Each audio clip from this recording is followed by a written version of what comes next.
All right. Well, welcome to today's Moral Injury Support Network for Service Women podcast. My name is Jamie Peer. I serve as the Senior Executive Officer for the Moral Injury Support Network for Service Women. On today's podcast, we have Dr. Daniel Roberts, our president and founder of the Moral Injury Support Network. And we also have Dr. Sarah Archer, who is currently serving as an adjunct professor at the School of Global Health for Indiana University. Dr. Archer has her own story revolving around her moral injury experience and the work that she's done dating back to the 60s. And so without further ado, Dr. Archer, we have a lot of questions that we'll dig into that story. So I won't waste time. So if you're okay, we'll get started. Okay, thank you very much. And good morning, everybody. Or good day, wherever you are. It's a real pleasure to be here and to share my experience with you for whatever they may be worth. I developed more, and so I'm just going to jump right in. I developed moral injury in 1994. In 1994, when I was the country director and medical coordinator for an emergency medical non-government organization in Rwanda as the genocide was ending. After at least 800,000 people had been killed and many, many more had been wounded and or fled, disappeared, displaced. My organization's mission in Rwanda was to refurnish and reopen hospitals and their satellite clinics in areas assigned to us by the UN High Commission for Refugees, which happened to be the only authority in the country because the government had been destroyed completely. So we were, UNHCR put us all in places as they felt we were needed, and that was great. There wasn't anybody else to do it.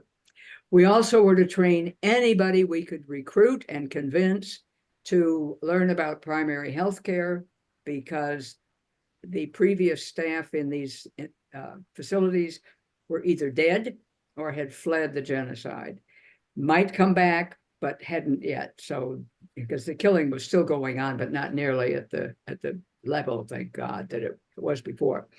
When I arrived in Kigali via UN cargo plane, sitting on a bunch of bean sacks, don't worry about seat belts, we didn't have seats. And you don't on cargo planes, at least not civilian ones, with $50,000 in US cash in my hand luggage to get started on what we were doing. As I said, there was no government. There was no access to Rwanda by land at that point. So we were completely just dependent upon UN air because, of course, the airport was out of commission, not destroyed, but not working. There were no banks. There was no currency. There were no medical supplies. There wasn't much food, which is why I was sitting on beans. And not much of anything else except a whole lot of carnage that was just unbelievable. Everybody's supply chain was dependent on UN air for all those reasons, coming in from Nairobi and Europe. And at the beginning, none of us had adequate supplies or personnel to do in any means what needed to be done. There's endless need and demand of people who had for months been hiding in the bush with their wounds, some of which, well, I'll spare you graphic decisions. In addition to all of them, there were traumatized people in other ways. There were pregnant women, there were infants, there were malnourished under 5 children, and people suffering from trauma, untreated, non-communicable diseases, AIDS, tuberculosis, etc., all of whom needed care that we at this point were really not able to give them. In the face of all this, as country director, therefore, I had to make a triage decision that because of our limited supplies and personnel at the beginning, our mission required us to prioritize treatment to those people whom we could save. This country had seriously depleted population, And we had to, and this is a reverse triage from what we're trained at here in the United States. We always train first to go for the most ill, the most seriously wounded, etc. Reverse triage is the absolute opposite of that. As a result, I realized that I made the decision, and my staff somewhat grudgingly carried it out, but understood why. But I realized that because of my decision, some people were going to die prematurely because they were not going to get the care they need. This was absolutely, clearly a morally injurious event, which is the ation, essential etiology for moral injury. If you have not had PMIEs, you don't have moral injury. This meant, and this encounter with the PMIE forced me to violate my oath to do no harm. We health professionals take an oath to do no harm. Most of us take our oaths pretty seriously, but I had to do it. The circumstances were beyond my control, but I still had to do it. I could not rationalize or deny my way out of it. I rescinded the decision as soon as I could when we had a reliable logistics chain. But by that time, I did not realize at the time, but I do now, I had moral injury because my grief and self-loathing and guilt for what I had to do was quite apparent to me. I had violated not only my oath, but my personal morals and my religious code. This is moral injury. I believe in a loving, just, and forgiving triune God. This helped me more than I think anything else did or could have to learn to live with my remorse for this decision. I returned to the United States in 1995, and because I had no name for what I felt, I said nothing about it. I couldn't describe it. It didn't at that point have a name, at least not in the general public. So I said nothing about it and went about my business to do the best I could. And I learned to live with my guilt and to do my best. I had family issues, which I had to deal with, and I was working in community service organizations, so on.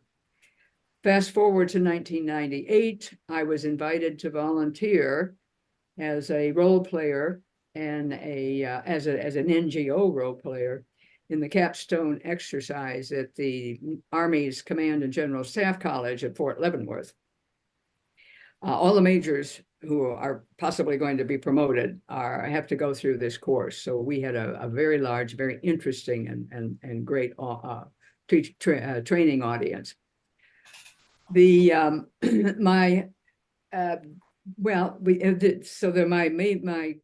Vietnam Special Forces veteran handler, who had PTSD and moral injury, as well as died from Agent Orange, and just recently, told me I was to do in the exercise, what I would do in the field. And so I did, which made me a real pain for those poor students. But anyway, they were here, they were to learn, and I was there to make it as difficult for them as possible. And I did. So that was fine, and I enjoyed it. 3 months later, I had just come back from Kosovo for the same NGO I went to Rwanda for.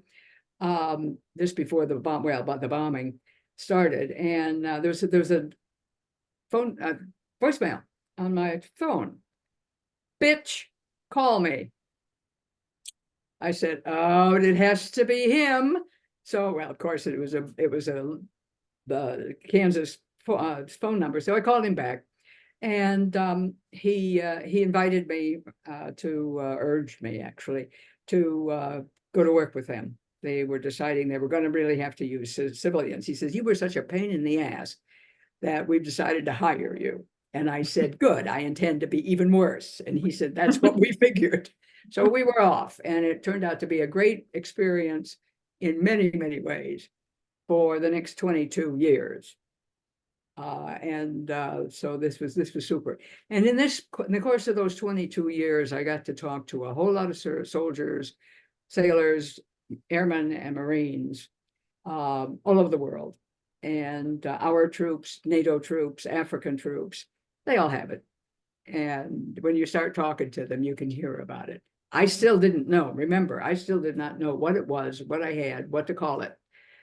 But I heard stories as we prepared military here in the United States for OEF, OIF, S4, K4, NATO missions and our deployments and humanitarian and national disaster response deployments all over. Did more than 100 of those, learned a lot in every one of them. Many of my contractor colleagues and students had PTSD. We learned from each other, we bonded, we talked about what happened to each other because I could say to them, truthfully, I know how you feel. And this is essential. And this is why many civilian people who try to help people with military or any fire people or health workers, if they don't understand what we do, why we do it, and how we do it, it's very difficult for them, or it's more difficult for them to help us, and also for us to accept that they really know what they're talking about. So I had street cred, and for which I was very grateful, although it was painful. Rwanda popped up in my head all the time, but I was plenty busy enough not to let it bother me, which I was fortunate about. I'm pretty stubborn. Fast forward again to 2017. I finally discovered what I had and what so many of my military buddies had when I read Jonathan Shea's book, Odysseus in America, Combat Trauma and the Trials of Homecoming. I have read it again. I have my students read it. I have the people I work with in the project I'll talk about later in North Carolina read it. They're also students. It is a marvelous book and very fun. Jonathan's one of the earliest persons dealing with the VA with PTSD and something he called complex PTSD. The complex part has turned out now to be labeled moral injury. So I finally had a name and I had a new mission. I could begin studying moral injury. I'm an academic, sorry. I've been in academia, but I'm an academic. And right now a relapsing academic. But anyway, so I finally had a name and I got busy with it. And I had worked with, because of my role, I worked all the time with civil affairs, chaplains, medical personnel, planners, etc., but particularly the first three. And I happened to be going to an exercise at Fort Bragg right after I discovered Jonathan's book. So I ran around to these officers and said, hey, let's have a meeting. I want to talk with you about moral injury. And some of them said, what's that? And I said, that's why I want to talk to you about moral injury. And others said, oh, good. I realized somebody knew what I was hoping to talk about. So we had a great session. I had put together a handout. The commander did not come, but the chief did. And he said, finally, when he had to leave, he said, I don't know what you people are doing, but I think you better keep on. And we did. And so from then on in, I did discussions. I had a handout. I revised it. We worked on it together. I put it together and used it with every training audience in every subsequent exercise for deployment or just ordinary, regular, standard training with anybody who was interested and so on. And I cannot tell you how many people walked up to me afterwards and said, I didn't know what I had until you talked about it. And I said, I understand that. For years, I didn't know what I had. But anyway, now we have a name, and you have to have a name to be able to really identify something and deal with it. That's a real first step. I kept on that, as I said, until 2020. And when I added working with here in the United States and in Kenya, with where we have a big project from IU with moral injury with medical students and hospital personnel, as well as my own dissertation students who are over there. In 2018, I'm jumping around in time. In 2000, which is how life goes. In 2018, and the fact that I was 80, it became the flying and the hours, the so on, were getting to be more than I could handle. And COVID was looming on the horizon, and I knew this was going to be a pandemic. I haven't been in public health nurse for 64 years for nothing. So I needed to find a new mission. I'm emphasizing mission because, as far as I'm concerned, what kept me from losing my alleged mind is the fact that I had a mission.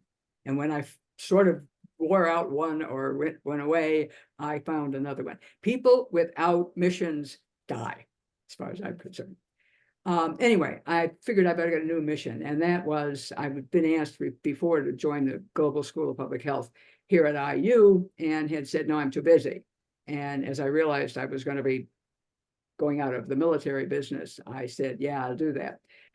The travel restrictions and of the pandemic sealed the deal. And because I have under 80 and at that time, and underlying health conditions, I was not going to be traveling very much, particularly not outside of the United States. And I also joined the Building Veteran Healthy Communities, a VA project, a VA funded project at the School of Public Health in North Carolina, of which I'll talk later. Unfortunately and inevitably, I was still having problems with moral injury in spite of my mission and my trying to get away from it. And it haunted me, as moral injury does, and turned up at the damnedest times and the most inconvenient times. I mean, when you need to be at your best, bingo, there it is. And it just makes a mess of the whole thing. So I also discovered a new mission, which is this fine organization, which I got involved with last year. And the culmination of this story is coming to, I'm sure, your great relief.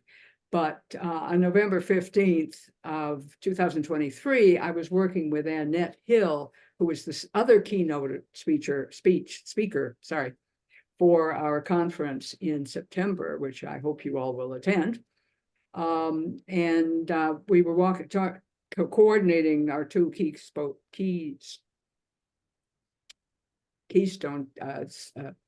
presentations. And I asked her, I had seen a video of hers that where she used the responsibility pie, a psychiatric tool.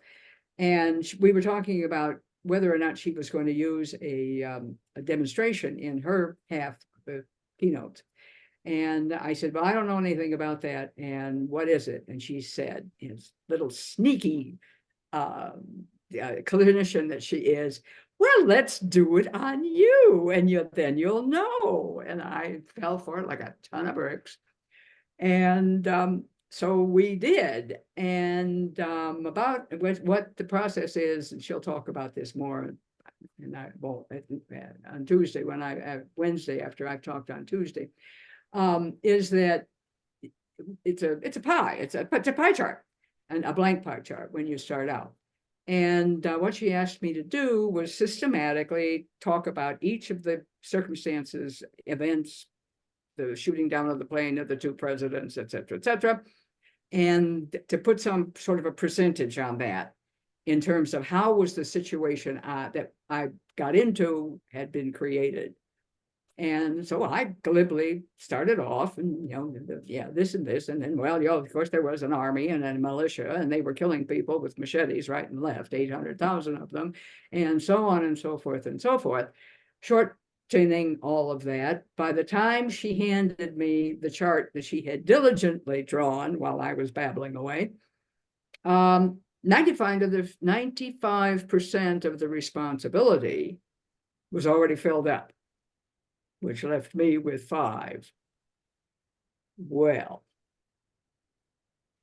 About that time, or about halfway through, I began to react physically, as one does to moral injury. My face was flushing. I could see it. We were on Zoom. I was sweating.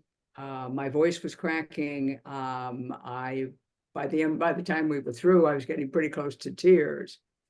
And she said, she handed me the chart, and I looked at it, and she immediately said to me, "How do you feel?" And without thinking, without a nanosecond of thought, it was a sheer reflex response. I said, one word: liberated. Mm. Mhm. And she said, "That's okay." And then she asked me, "What have you lost?"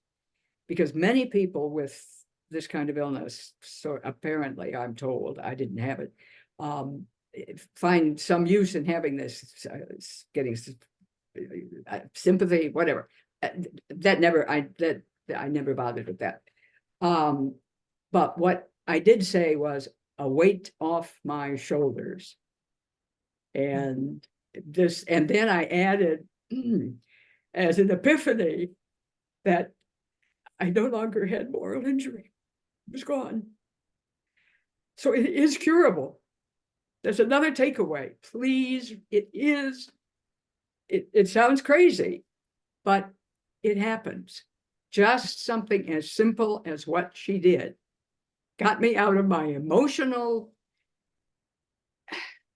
hell and straightened me out. Now, the takeaways from this, I think, and I want to emphasize these: a belief in a merciful and forgiving God, or some power greater than oneself, is immensely helpful and supportive. Commitment to a mission to serve others is essential. And I believe that's why we are put here, is to serve each other. A willingness to consider risks, reasonable risks, like going with the military when you get called a bitch before you start, serve a mission and can help others. And by helping others, we help ourselves. We inflicted moral injury on ourselves by what we did, what we thought, what we said, what we didn't do, what we saw others do and didn't report or stop. So that we have got to have an active role in getting rid of it. We did it, we got to undo it. We can be healed, and we need to accept and be grateful for the help we've had on our journey. And we must stop driving. We people who have had, and I now can say I have had, I do not have moral injury, have got to stop driving our lives as if we're only looking in the rear view mirror. We have got to look at the future, and we have got to look at the future with a mission, or their next mission, or a new mission, or whatever, with hope and joy. And that's the end of that little sermon. So. Well, Dr. Archer, Sarah, I just want to thank you so much for sharing your story. Very, very powerful experience that you had, and so grateful. As you were saying, you have to find a mission to keep going. Just in my own experience with moral injury, discovering the moral injury support network for service women, isn't it interesting that the acronym is mission? Missions, yeah. No, it's not interesting. I know it is interesting, but it's also intentional, both by our fearless leader, right, and by the Almighty. Yes. So I just wanted, I would be remiss if I didn't express gratitude to Dr. Roberts for starting this organization. It has given me a new purpose in helping facilitate things like this. I love that you met Annette through missions, and the fact that you're going to work together at the keynote, as the keynote speakers for the conference, also created this opportunity for healing. And that is what this is all about, is bringing people together to facilitate and accelerate healing. So Dan, do you have any thoughts? If I just complimented you, you could just say thank you, or Yeah, no, Say something. that's amazing. I really appreciate saying that though, because, you know, in any endeavor you do, you have hopes and dreams for it. But in the daily work of just like grinding it out every day, trying to make things happen, trying to grow an organization, trying to solve problems, pay bills, whatever it is, it can be easy to forget that it's about the people, it's about the folks, it's about making the world a better place and all that. And so when you hear that, you go, oh, yes, this is what it's all about. And I keep in my email, I keep a folder called It's All Worth It. And when people send me emails, whether through the military work or this missions work about, hey, this saved my life, or this was a huge thing, whatever, I put it in that folder. So on days when I'm like, ugh, I can look back and go, oh yeah. So again, I echo Jamie's thoughts. I mean, an amazing story. There's so much to it. As they say, that'll preach. I mean, it's just, there's so many great nuggets.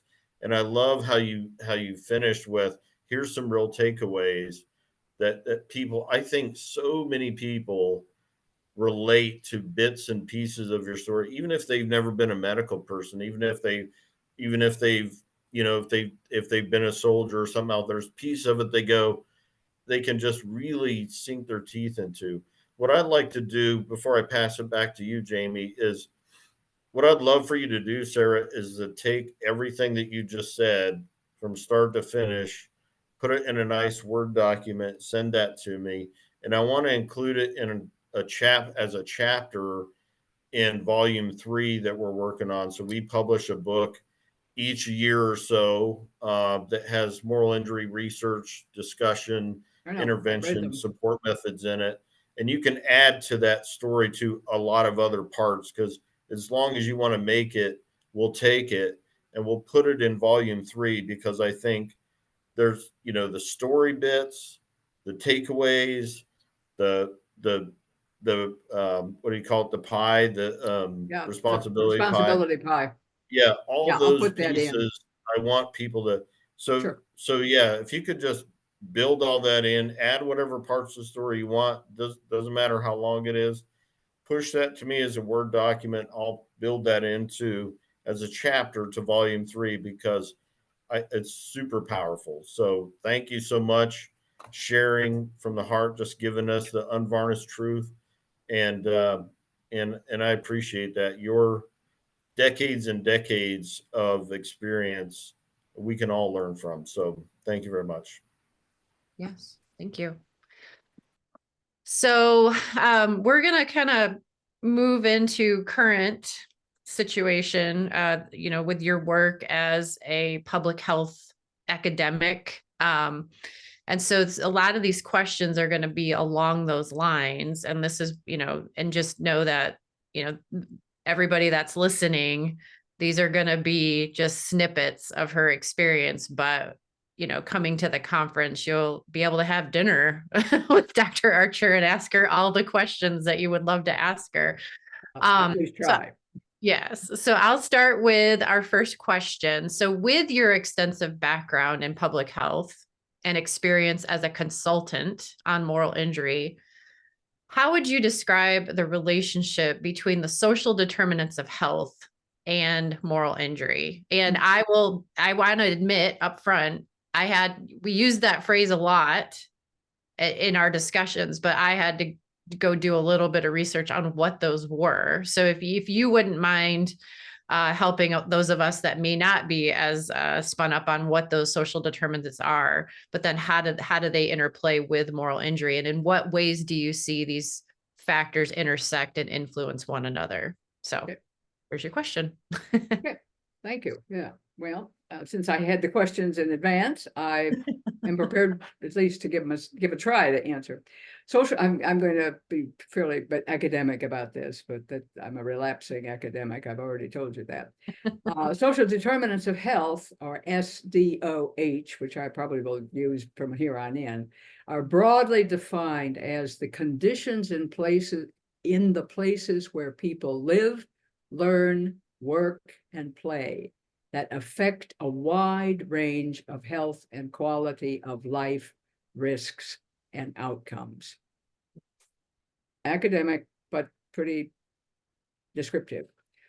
Okay. Long-standing health inequities and poor health outcomes remain a pressing policy change needed here in the United States, as data from the pandemic have made painfully clear, with the differences in death rates of people who were smart enough to get vaccines and the people who refused. They are no longer with us, many of them. But amongst poverty, about lower income folks, people of color who are understandably afraid of vaccines and healthcare because of their history with we white people in those professions. But anyway, research, I digress. I warned everybody about this. Studies estimate that clinical medical care, your doc, my doc, the dentist, etc., impact only 20% of community level variation in health outcomes, while social determinants of health affect as much as 50%. This is why we harp on SDOHs. Social determinants of health include housing, food and nutrition, transportation, social and economic mobility, education, employment. These are the social indicators that have been identified to have the largest impact on people's mental and physical health outcomes. For example, a veteran who's already self-deprecating due to moral injury, and that's a serious symptom about it. I'm no good, I'm a bad person, I don't belong to be here, I should have died, survivor's guilt, etc. Due to moral injury, may be particularly sensitive to feelings that neighbors and others and the components of civilian life are rejecting them, which increases the veteran's isolation and pain and reinforces his or her already serious self-deprecation, self-worth issues. Therefore, many veterans are reluctant to even reveal that they are veterans, which is one of the problems in trying to help veterans, which can compound issues for them when they really need help. On the other end of the spectrum, many civilians have had little experience with service members and veterans, since only 6% of the US adult population serves in the military.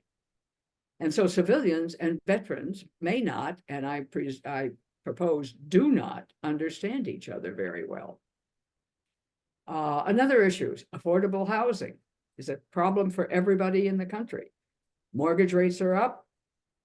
Building is slow because of the season and expensive material and so on. But it's a nationwide problem. It really threatens veterans.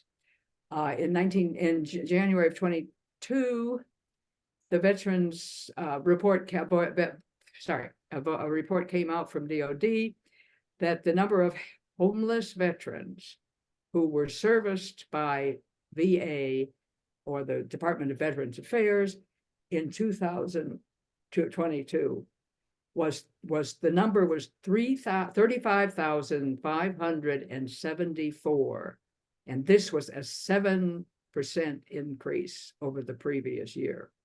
I have no idea what it is now, except that I would bank on the fact it is much worse. And one homeless veteran is too many. Mm-hmm.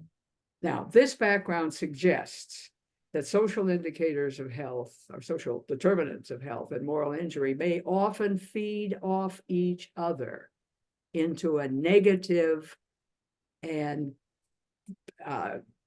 dangerous, vicious cycle that makes veterans transition to civilian life, quality of life, and survival difficult, and makes their MI worse.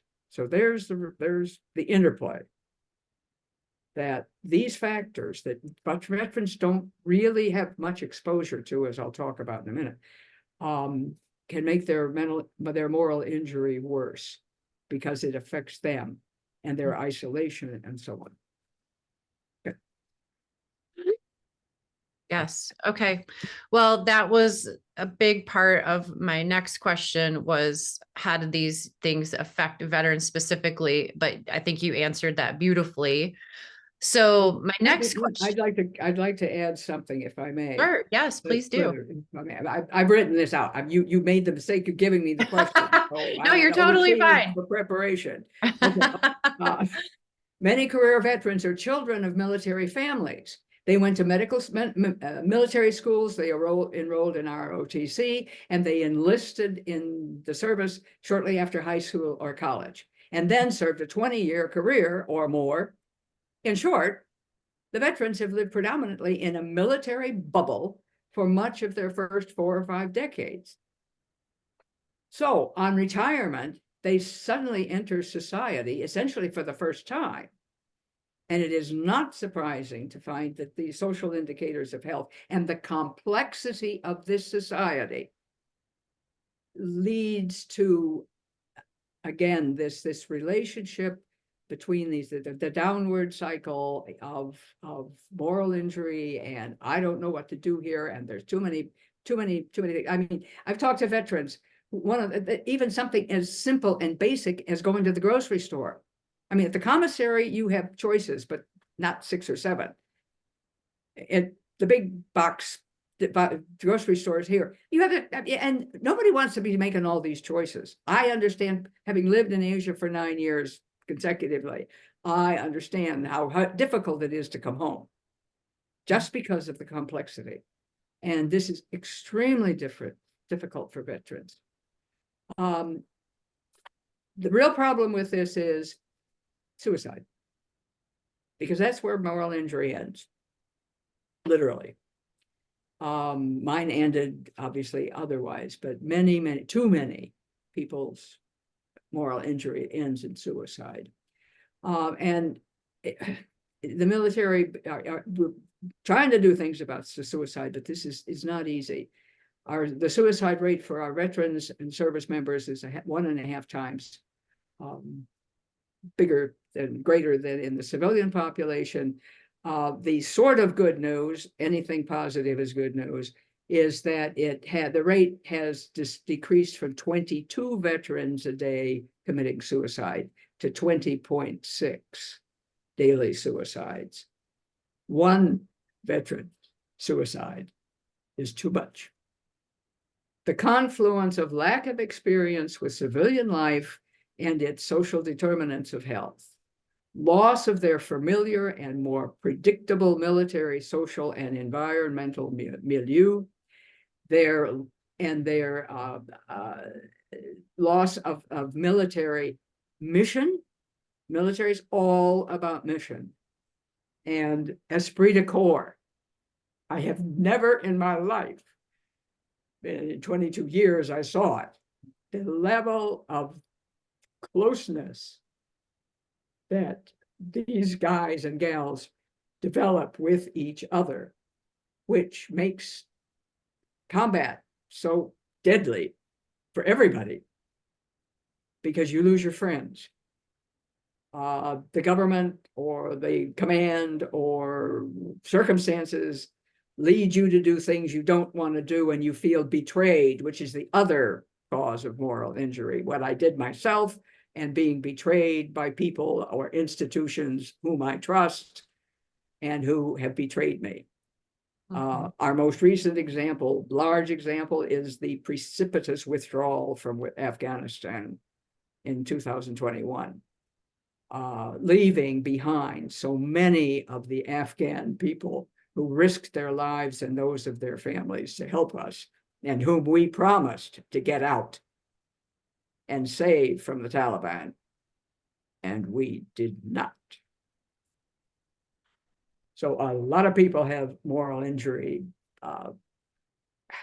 exacerbated by things like that. We think of those sorts of things as something that's away and doesn't matter to us. That's in Afghanistan. Well, too bad. It's right here. It's your neighbor. It's your husband. It's your wife. It's your daughter. So that leads to my next question. How can leaders within healthcare organizations, the VA and outside of the VA, address moral injury and incorporate strategies to help mitigate its impact on individuals' well-being? Yeah. Have you seen any specific leadership approaches or practices that have shown promise in this regard? I teach a 10-week course on leadership to public health leaders. So yeah, good ones and bad ones, and then there are obviously both. However, one of our first problems is that healthcare administrators, wherever they are, must first recognize that medical care, psychiatric care, nursing care, everybody's care is ubiquitously populated with potentially morally injurious events. We're exposed to them every day. The pandemic pushed this all out of proportion because we did such a lousy job of dealing with the pandemic, as our fatality rate shows, as our numbers of long-term COVID show, because people didn't get vaccinated. I mean, we who got vaccinated are still alive for the most part. Those who did not get vaccinated for whatever reason are either dead or have, if they contracted it, have long-term, will likely have long-term symptoms.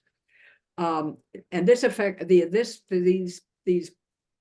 potentially morally injurious events all through healthcare hit everybody, from administrators to physicians to clinicians to technicians to nursing staff to housekeeping. Everybody is faced with these.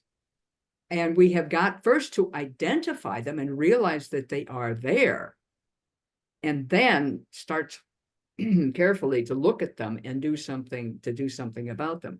Some of them can be reduced. Some of them are going to have to be lived with, and we have to, as the Serenity Prayer says, know the difference.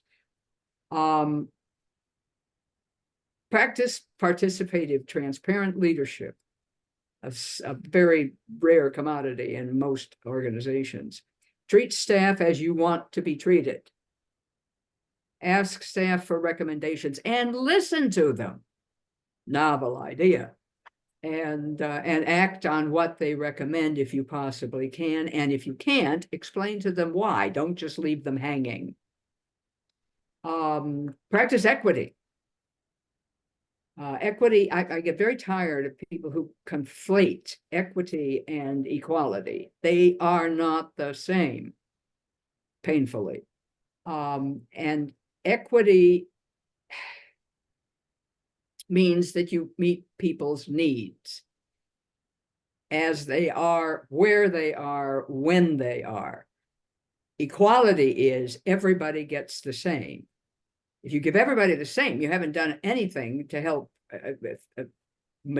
significantly equity issues that so many of the people in this country, never mind the world, face every day. For example, the odds of burnout, and the medical people, we use burnout too much. And most of what, as I look at it, what they're talking about, burnout is exhaustion. I hate my job. I want to get out of here. Yuck. Moral injury is I screwed up. I did something wrong. But there's lots of moral injury, as I said, in medical care. Some of it by mistake, some of it because of not sufficient PPE or medications, or we screw up the medications and so on. Burnout, as they define it, is 50% of women. No, 50% more women experience those kinds of symptoms than men. And the workers of color are 30% more likely to intend to leave their jobs. So we have got to improve career developments and opportunities, salaries and benefits for women and people of color, who are the major component of our healthcare services. Staff, particularly in long-term care facilities, are particularly underpaid, overworked, and unappreciated. And turnover is incredibly high. People, this results in real problems. So that we need to look at free mental health counseling within the staff to deal with traumatized people and pay for it ourselves. This can improve morale and therefore the quality of care. Happy workers are good workers, are effective workers, are efficient workers who really want to help people instead, I just want to get the hell out of here. The CFOs and the financial folk will immediately veto this because it will cost too much. We need to remind them that the estimated cost of turnover in the United States in healthcare right now is $4 billion a year. So we've got some money to play with, I would suggest. Okay. So I have two more questions for you before we wrap up our podcast today.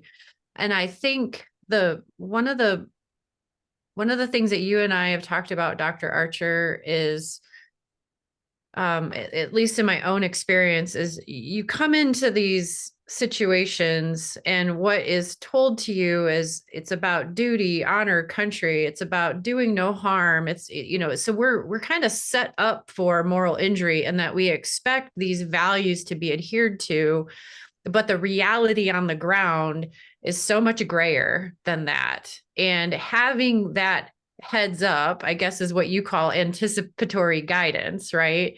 Like knowing that, and this is hard. You talk about the age of people that come into the military or even just young medical professionals coming out of college for the first time, where all these values have been espoused for nearly a decade. And then the reality is something else. Can you talk about what sorts of anticipatory guidance you would recommend to help promote resiliency and address moral injury in these various settings? Can try anyway, at least. I'm a public health person. I believe my my raison d'etre again is prevention. I believe by the excuse me, by the time people get to the hospital, it's because we have failed in the community, in the government, in the health professions, and so on. Because we should be able to stop some of this stuff, and we have the knowledge and the ability to do that, but we don't do it. Part of it is people don't want to do it, but we've got to find ways to help them do it. So a public health mantra is it's better to prevent than to have to treat. And anticipatory guidance, or preventive counseling, as we call it, enables people, as you said, to understand, to know what's coming. It really is to keep people from being blindsided, because we tend to react immediately to something, to a surprise or to a blindside event emotionally. Our animal brain takes over. Our frontal lobes, which are our reasoning and decision-making, go to sleep or cut off, actually, because the animal thing is so busy. And so we either fight, flee, or freeze, which in the case of a shooter may be useful, but in most places is not. We need to be able to reason through these things. But if we were just able to understand that life is not a bowl of cherries, there's pits, and they'll break your teeth. Not nice, and they don't taste good either. That we have to begin to help people to look forward, again, not the rearview mirror, but look forward, but to realize that not all is going to go as well as you planned. Mm-hmm. And there are real problems coming along.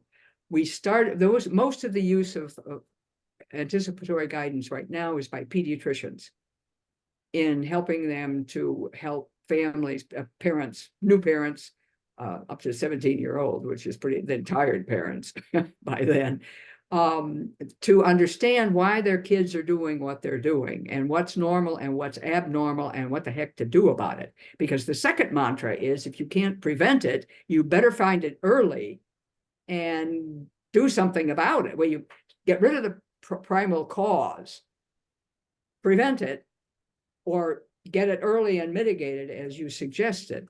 Now, a couple of I have used this for years. Well, my clinical experience is in maternal child health, and I've used it with expectant parents for years. But some of the feedback I got, I wasn't scared when the baby dropped and I had to go to the bathroom all the time. It was normal. I knew that. You told me. Okay. This is expectant mother, obviously. That's the problem. That's one of the problems. You know, I know what I'm talking about. Don't necessarily make it clear, and we do that to each other all the time. And so you need feedback, just like she gave me. Like, you know, you're not being clear on this. Thank you very much. Another one was, this one will be clear. I think that thanks for advising me to cover up my son when changing him so he doesn't pee in my face. Anticipatory guidance. Oh, how that happened.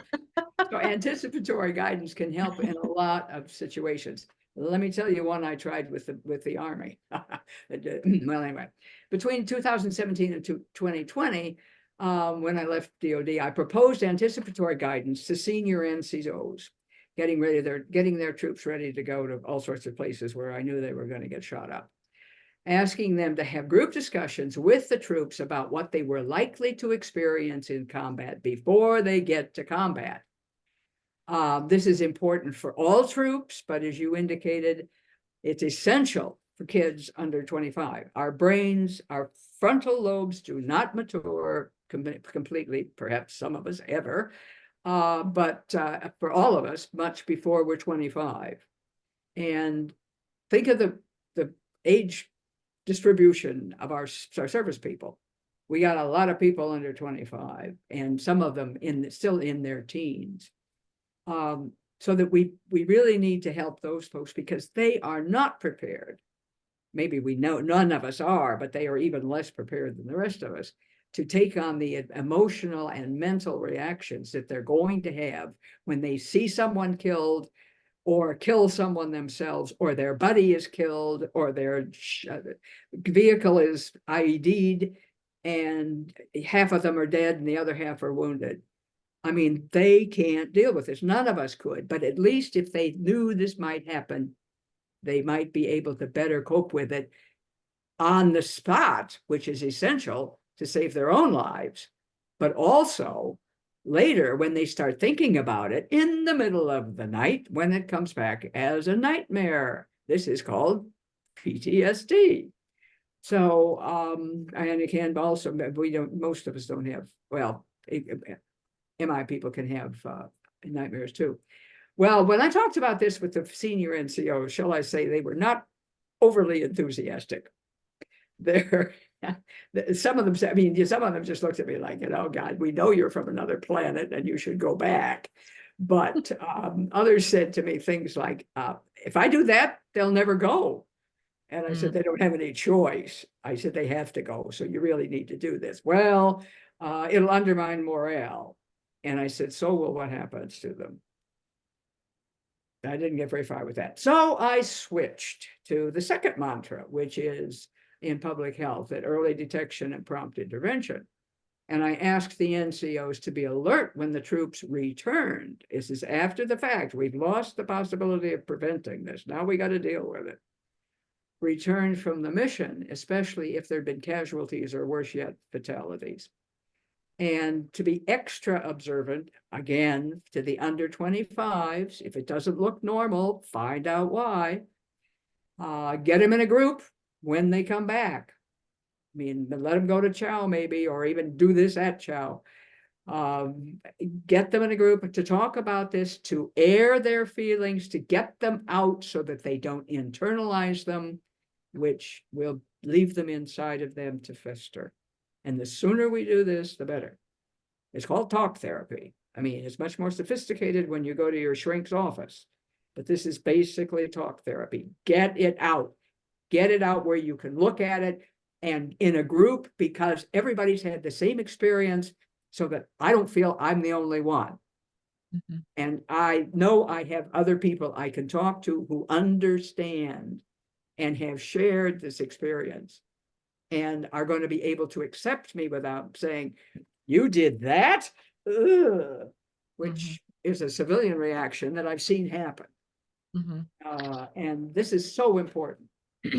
That's very interesting. One of the things that my husband and I have talked about, we're both military history nerds. And Of course. one of the big differences, I imagine, I wasn't there, but as units and troops were coming back from World War II, they were on boats and they Right. had lots of time to process and talk and build relationships. But Vietnam, they were coming back as individuals and just trying to assimilate with no ability to process. Nobody really understood. People were attacking them. That compounded their moral injury probably exponentially.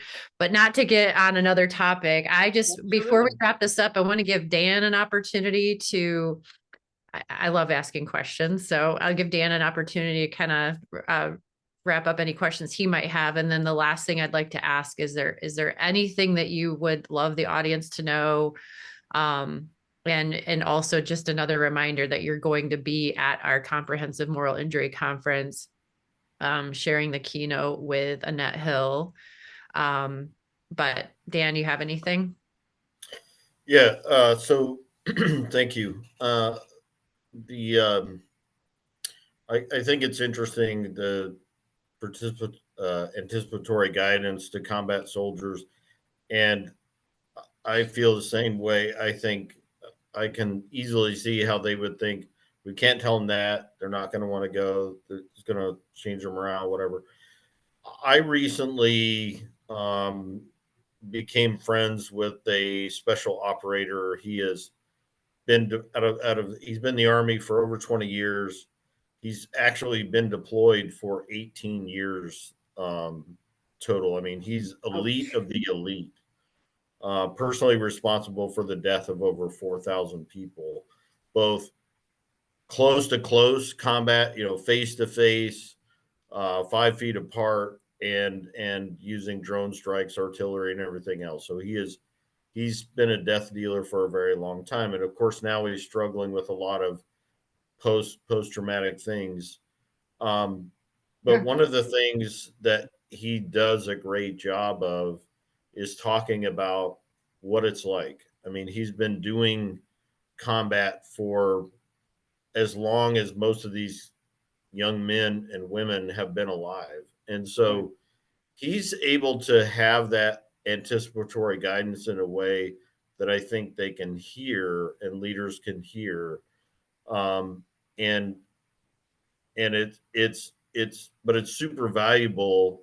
I agree that it's should be done. And I think one way we can go about doing that, and I've talked to him and asked him to share with us. He's not ready to do that, but he will talk to other soldiers. And Oh, so yeah.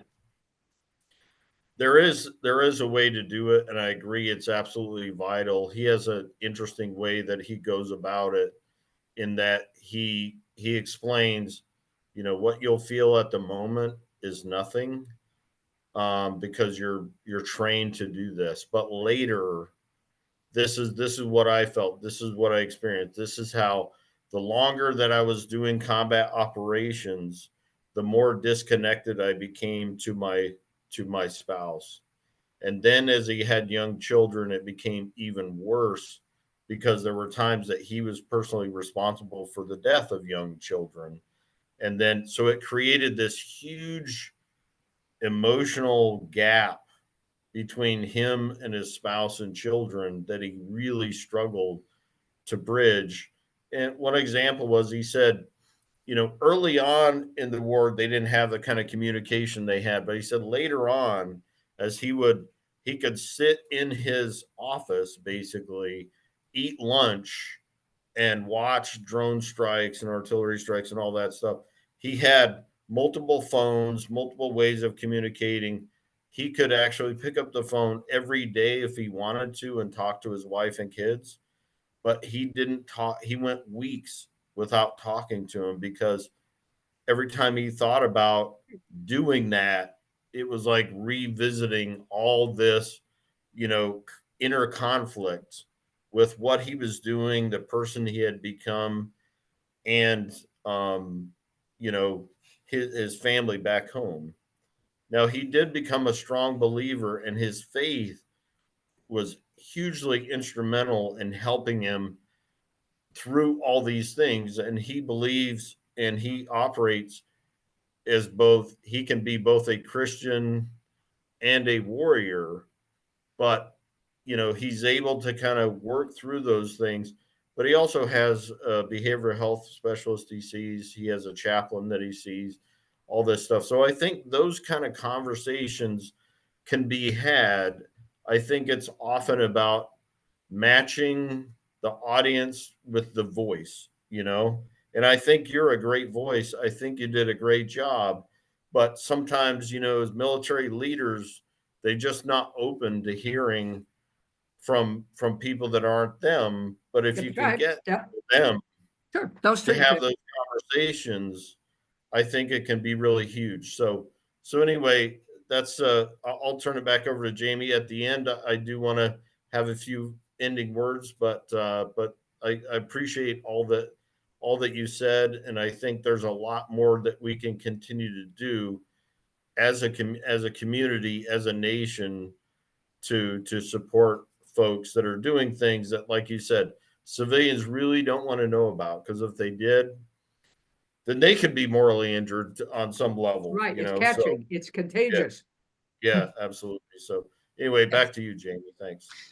Well, and I think that is as you were saying that, Dan, I was thinking that is another benefit of having a support network, not just for the people that are experiencing moral injury, but for those of us that are endeavoring to help them with their healing. You know, maybe somebody's not receptive to Sarah, but the person that they are receptive to could learn from Sarah and incorporate her knowledge into that exchange. And by, you know, vicariously, Sarah is helping that person. And that is what's so beautiful about the work that we're creating with the Comprehensive Moral Injury Conference is, you know, missions is dedicated to helping service women, but we are part of a larger network of professionals endeavoring to help people with moral injury. And we all have these specific niches, but what are you learning in your niche that we can then apply to our niche? And that collaboration, I think is gonna, it's so important. We don't, like Sarah, I know we talk about the silos, right? And we talk about everybody's kind of operating in their own, well, I help these people and I help these people. Well, what are you learning in those silos, and how can we break down the silos Exactly. and bring them Sharing. together as a cooperative, right? Everybody brings their goodness to the cooperative. So I just love that. So with that, is there any final thoughts that you have, Sarah? You know, any encouragement that you can give to people in the public health space on why they may want to attend the Comprehensive Moral Injury Conference beyond what I just said? Go ahead. Well, it's not just the public health space. I think it's clerical. I think it's social work. I think it's all of us who in the so-called helping professions, which sometimes are not as helpful as we wish they were. But we don't talk to each other, and we have there's an amazing amount of information that we can share, and that needs to be shared. And the reason that we've got to do this, and we've got to do it quickly, is 20-some people a day are dying because we are not doing this. And that's just one subgroup. Who knows out of which silo information will come about other groups that are also having issues. Substance abuse users, who are not obviously necessarily military, but have many of the same issues. And one of the things that has always disturbed me and continues to is that the gap between what we know and what we do, or what we implement, and how we evaluate it and what we learn from it. Now the buzzword is evidence-based practice. Well, okay, that sounds awfully nice. I'm not a very nice academic. At least my academic people think. Students don't think I'm so bad. But we have got to do more of this. Not just because it's right, but because people are dying because we're not doing it. And I don't mean to make people feel guilty, but a little guilt sometimes isn't too bad. Sure. It works. It does work. And it does motivate. And this is the thing, and particularly with our veterans. I mean, look at these guys I've seen and gals. Yeah, and mostly I keep saying men, not because I'm discriminating, but because I worked with combat troops, and there weren't many at those years with many women in those units. Those who were had a whole different set of problems, but we'll talk about those some other time. But these folks have done so much for us. We would not be free. We owe our freedom to our military. And we are, and the sacrifices that I see and hear about that the families make. Dan alluded to these with the problems what happens is the person who goes to combat and the person who comes back from combat are not the same persons. And we do not prepare the spouses and the kids for this. And we've got to start doing this. This is another anticipatory guidance commercial. And because they are blindsided. Daddy comes home and he can't even hug the kids because of what Dan said. Because every time he looks at his own child, he sees the children he killed. Now we got to help these people. Yeah. Because we're going to need them again. Yeah. And we owe them. And Absolutely. We've got to start paying that debt. The same with police, the same with fire, the same with first responders, with teachers, all these public servant groups who are undervalued. Our sanitation workers, our street cleaners, our water plant workers. We can't live without these people, at least not as we live now. We can survive perhaps, and we've got to recognize this. We are basically living in our own little silos. And we've got to get out of them. And this is something I would be talking about in the conference for sure. And I look forward to talking with some of my psych colleagues, because we don't talk very much together. Yeah. And one of the things that the psych folk have got to do is get out of their offices and get out into the real world, and train, as we have in public health, community people to do some of their work, make them, in the military terms, a force multiplier. No, they are not counselors, and they can't prescribe and so on and so forth, but they can do crisis intervention, they can refer, they can hold hands, they can cry with people, they can understand and support, and they have time. And there are people who want to do this. We've done this in public health with maternal child health for years and still do. And this is help for the families, and we could do it for other groups if we just took time to do this. And it's so important. And these people, our military and those other groups I mentioned, have done so much for us. And most of what they do for us is invisible to most of us. So we don't even know. Yeah, and I appreciate that. And I think, when you talk about the gap between what we know and what we do, coming to something like the Moral Injury Conference, right. You get to learn about what other people are doing and how they're doing it. And then we can incorporate that work in our respective spaces. So, Dan, you had asked for some final comments, and I would love for you to take us home. Yep. Okay, so hey, thank you. I appreciate both Jamie and Sarah. You're both real amazing people, and I love the work that you're doing for Moral Injury Support Network for Service Women Incorporated, and that you're doing for the larger the larger world, because each of you have other things you do besides just work with missions. You have your Sarah, you're involved with Indiana University, and Jamie does coaching, and she does a lot of leader development stuff. And so I am super honored that both of you decided and chose and listened to the voice of God to join missions, be a part of what missions is doing, helping people. It's my real pleasure to just say that I'm associated with you, and that I get to learn from you, and we get to work together to help, make things better for lots and lots of people. For people that are thinking about, I would just say this about the conference: if you don't come, you're really missing one of the most important events you could be at. If you're a psychologist, a social worker, public health practitioner, a veteran, um, a medical doctor, if you're a policeman or a firefighter, I mean, we're gonna talk about moral injury, not just about veterans. We're gonna do a whole day on moral injury in women veterans. We're going to do a whole day on moral injury in families.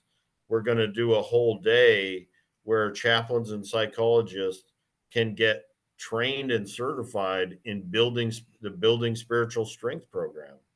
We're going to have exhibitors there that are going to be able to show their products and their books and their services and the things they're doing. So there's a lot of different ways to really learn from this. Um, and and this could be really, if you work in a either a veteran support field, a medical support field, if you're concerned, you're a chaplain, public health practitioner, it's just almost endless, really. If you're a nurse, nurses are often the first person to encounter someone and begin to understand they've got some deeper things going on than maybe the physical things that they're talking about. Then the conference is for you, and you should, absolutely take the time to attend. And for most of you, if you're part of an organization, your organization will pay for you to come because it's part of they all have training dollars for training because you need your continuing education hours, and we're offering CEs for people. So really, I'm proud of the conference because of the people like Jamie and Sarah who said, hey, I'll be part of that, and I'll contribute, and I'll present something that I think can help people. So super excited about the conference. Thank you so much, Dr. Archer, for being part of the podcast, for all you're doing for missions and others. Thank you, Jamie, for, as a senior executive officer, helping me stay on point, helping advise the direction of missions. A lot of in providing your leadership, both to me personally and to the organization. I really appreciate it. And thank you to everybody who's listening. Hope you share this with others, because this is powerful stuff, as you know. So, yeah, thank you. And thank you for your leadership, Dan, that makes all of this possible. Absolutely. Yes, thank you, Dan. So we'll wrap it up. I just want to create a little bit of a sense of urgency. We have 50 in person at the retreat center that we'll be staying at, and we'll have information in our subsequent social media advertising for this. There will be the opportunity for people to join us that stay in hotels offsite, and they can come in every day. And we will also be offering this virtually for those who just can't make the trip to near Atlanta, Georgia. So all that information will be provided in our advertising on our website and our Facebook page. So thank you again, everybody. It was an absolute pleasure. And that we'll just wrap it up.